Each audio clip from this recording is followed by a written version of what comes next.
All right, Thor, from traffic to money. Romana King, senior editor from Moneysense magazine, is here. Good morning to you. Good morning. Latest edition of Moneysense magazine available for you to pick up. Great resources. We saw the ideas. We don't want money monsters. We want money managers. And for parents out there, to get us started, the best lesson parents can learn about how to talk to their kids about money, what would you say?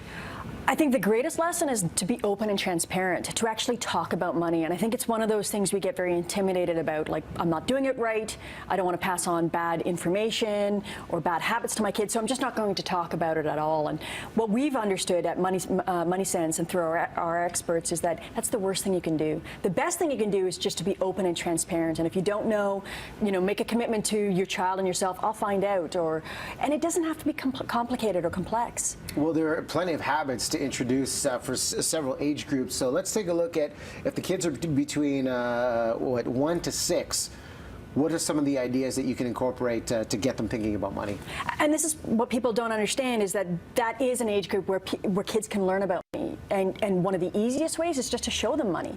Show them coins. Ask them to separate coins as dimes and quarters and separate them based on sizes. Now they're becoming familiar with the fact that there's different denominations. They don't know what the 5-cent piece is or the 10-cent piece is or how much makes $1, but they don't need to. They're just becoming familiar with it, or looking at a bill and looking at the pictures on the bill. Can you find a crane? Can you find a boat? And now they're becoming comfortable just with the concept of money.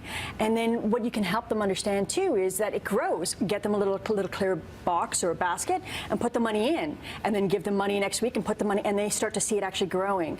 And that helps them understand later on when you start teaching them interest, compound interest, because the whole idea is you want them getting familiar and comfortable with the idea of money as opposed to scared and unsure about money. And once they're familiar, one of the great tips I saw that you laid out is the idea of doing the chores, but not rewarding it with the allowance, separating those two altogether. What we don't understand as parents, and when I became a parent, I had to really sit down and think about this, is we're trying to give our kids lessons. And when we tie chores to money, we're basically rewarding them for being part of a family unit.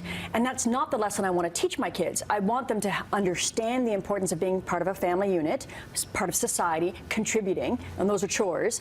And then I also want them to gain and learn about money and learn to manage their money. So it's a separate thing. So I shouldn't actually tie chores to money. I should keep them separate and help them understand if they don't do their chores, there are certain ramifications and consequences, but that the money aspect, the money lessons are different.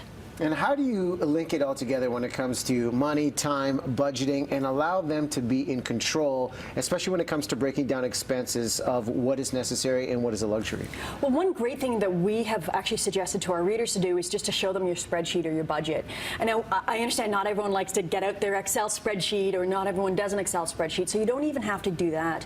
Just get your credit card statement and help them see that each line item costs money. So gas, I spent this much in gas this month, I spent this much in groceries, and then they begin to understand that you have a certain amount of money and it goes to certain things, necessary things, things that are just for fun, but they begin to understand that your money goes somewhere, that you only have a certain amount and it goes somewhere.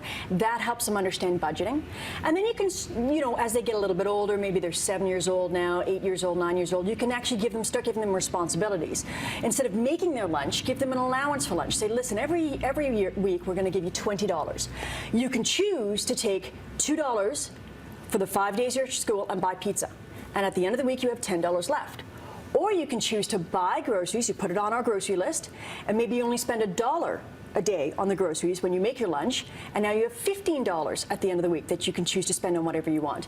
Now they're making a connection between, oh, if I do certain actions, take certain actions, plan a little bit, budget a little bit, I have more money to spend on things I want at the end of the week. You are owning the game with these tips, and this is just scratching the surface. There are a lot of great takeaways in these articles and the magazine. So Moneysense magazine, you can pick it up. Romana, thanks so much for coming on. Thank you. Yeah, just a great jump start for parents out there. Definitely pick it up and follow along on social media.